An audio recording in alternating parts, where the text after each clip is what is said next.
국내 발생 현황을 말씀드리겠습니다. 국내 발생 신규 확진자는 23명이 확인되었습니다.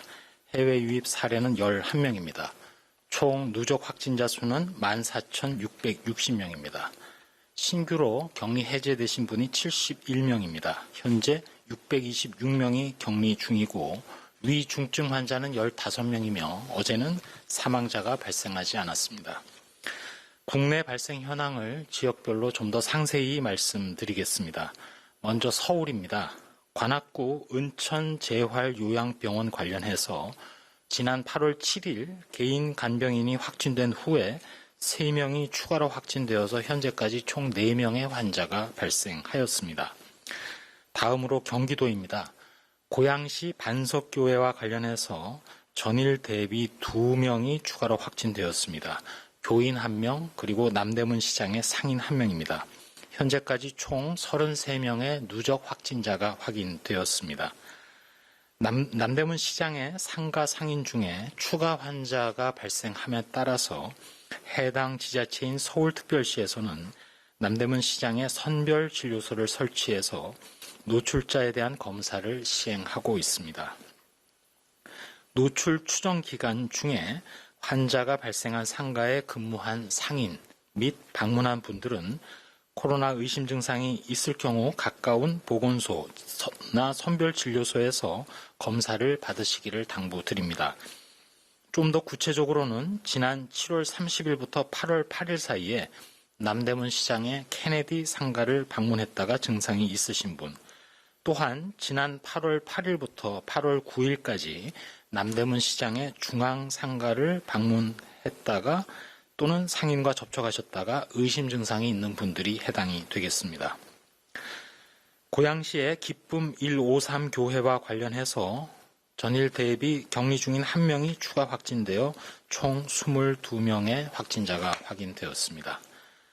역시 경기도 김포시 주님의 샘 장로교회와 관련해서 4명이 추가로 확진되어 현재까지 총 12명의 누적 확진자를 발견하였습니다. 다음으로는 부산광역시입니다. 서구 영진 607호와 관련해서 격리 중이던 선원 4명이 추가로 확진되어서 현재까지 총 10명의 누적 확진자가 발견되었습니다. 역시 부산광역시 사하구에 위치한 부경보건고등학교 성인반 관련해서 지난 8월 9일 지표 환자가 확진된 후 8명이 추가로 확진되어 현재까지 총 9명, 이 중에는 학생이 6명, 가족이 3명입니다.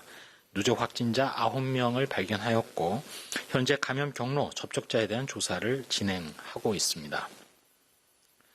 오늘은 정리 차원에서도 그렇고 경기도 포천에 주둔했던 군부대 집단 발생 사례와 관련해서 접촉자 등에 대한 자가격리 기간이 종료되었기에 역학조사 결과를 요약해서 말씀드리겠습니다. 지난 7월 21일부터 8월 3일까지 경기도 포천 군부대 관련 확진자가 22명이 확인되었습니다. 이 중에는 군인이 19명, 민간인이 3명입니다. 군인과 관련해서는 강의와 관련해서 14명이 발생을 했고 부대 내에 추가 전파로 5명이 발생하였습니다. 감염 경로는 전역 후에 미래 설계 교육을 진행한 외부 강사를 통해서 군내에 코로나19 바이러스가 유입된 것으로 또 교육 시간을 통해서 전파된 것으로 추정이 되며 이후 부대 내의 종교 활동 그리고 생활관을 통해서 추가 전파가 발생하였습니다. 이 중 감염원의 증상 발생 하루 전인 7월 16일 강의에 참석한 25명 중 13명, 즉 52%, 반 이상이 감염되었습니다. 평균적 잠복기는 6.1일, 그리고 평균 세대기는 5.1일로 나타났습니다. 이번 역학조사 결과 좀 전 말씀드린 대로 증상이 발생하기 이전에도 전파가 반 이상 나타난, 즉 전파가 가능하다는 것이 분명하게 확인됨으로써 더더욱 실내에서 장시간 비말 전파가 가능한 곳에서는 비록 증상이 없더라도 상시로 마스크 착용이 필요하다는 것을 다시 한번 강조드립니다. 다음으로 해외 유입 확진자입니다. 해외 유입 확진자 11명 중에 검역 단계에서 3명이 확인되었고 해외 유입 확진자 11명의 추정 유입 국가는 미국이 5명, 그리고 중국 외에 아시아가 4명으로 이 중에 카자흐스탄이 3명입니다. 현재 치료 연구 개발과 관련해서 정리된 상황입니다. 혈장 치료제와 관련해서는 지난 8월 10일 임상시험용 혈장 치료제의 제조 공정이 완료되었고 지난 7월 29일에는 식품의약품안전처에 이미 임상시험 계획을 신청하여 향후 임상시험에 착수할 예정으로 있습니다. 환자에 대한 임상 역학 정보와 관련해서는 그동안 1차, 2차에 걸쳐서 17개 기관에 대해서 공개가 이루어졌고 이번에 3차 심의를 통해서 9개 기관에 대해서 추가로 임상 역학 정보가 공개가 됩니다. 이번에 공개되는 정보와 관련해서는 연구 주제는 중증 코로나19의 호흡기와 관련된 위험 인자와 예후 규명, 그리고 임상 양상에 대한 결정 요인 분석 등에 대한 연구에 활용될 예정으로 있습니다. 치료와 관련해서 렘데시비르는 총 35개 병원에 116명의 환자에게 공급이 완료된 상황입니다. 다음으로 생활방역과 관련해서 말씀드리겠습니다. 행정안전부에서 운영하고 있는 안전신문고와 관련해서 최근 주요 신고 사례를 간략히 소개드리면 먼저 시장에서 대부분의 상인들이 마스크를 착용하지 않으신 채 손님을 응대하고 손님들께서도 마스크 미착용자가 많다는 점이 신고되었습니다. 또한 키즈 카페 내에서 환기가 잘 되지 않는 밀폐 공간임에도 불구하고 아이들, 보호자가 각각 마스크를 잘 착용하지 않은 점, 또 이에 대한 관리 감독이 이루어지지 않은 점이 신고되었습니다. 또한 방문 판매와 관련해서 어르신 40 내지 50명이 실내에서 마스크를 착용하지 않은 채 밀접하게 앉아서 노래와 구호를 외침으로써 집단 감염의 위험이 있다는 것도 신고되었습니다.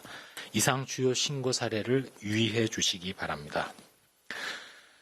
앞서 군부대 건과 또 조금 전 안전신문고에서 신고된 사례도 말씀드렸습니다만 마스크 착용은 코로나19 전파로부터 나 자신 그리고 타인을 보호할 수 있는 효과적인 예방수단의 하나입니다.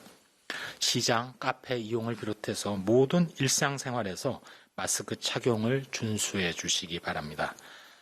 2m 이상 거리 두기가 어려운 실내에서 마스크를 착용하여야 하되 입과 코를 완전히 가리고 마스크 표면은 만지지 않으셔야 됩니다.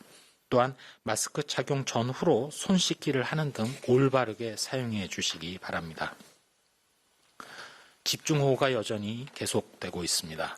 수해 발생으로 인해서 이재민 임시주거시설에 대해서는 우선 코로나 예방을 위해서 늘 말씀드리는 대로 시설을 관리하시는 분들은 출입 시에 발열 확인 등 또 생활 시에도 발열 확인을 꼭 해주시고 임시주거시설 내외의 텐트나 출입문 등 손이 자주 닿는 장소에는 표면을 소독해 주시고 환기가 중요하며 불편하시겠습니다만 이재민들께서도 손 씻기, 마스크 착용, 2m 거리 등을 준수해 주시기 바랍니다.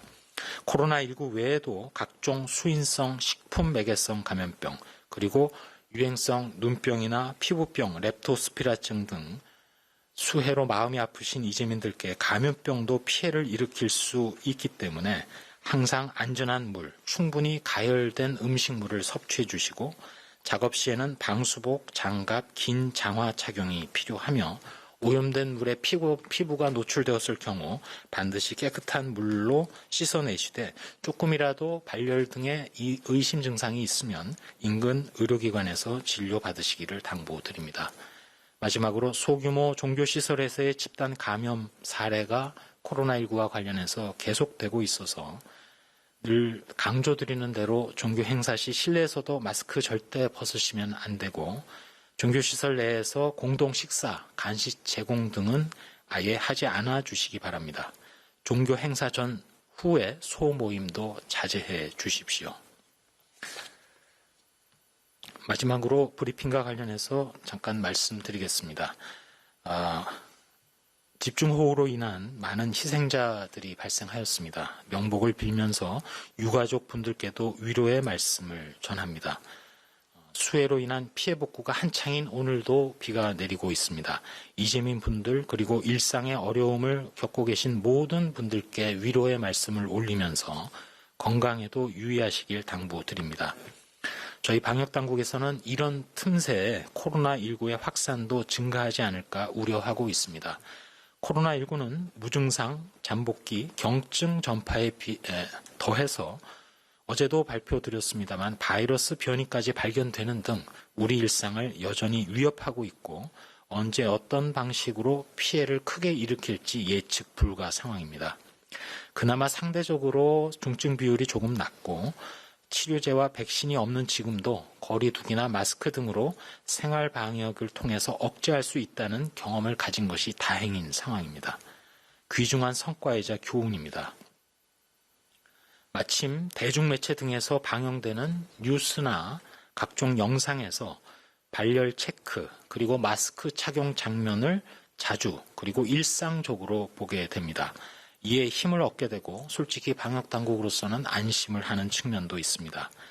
심지어 최근 예능 방송에서조차 거리두기 수칙을 지키는 프로그램이 등장해서 무척 반가운 마음입니다.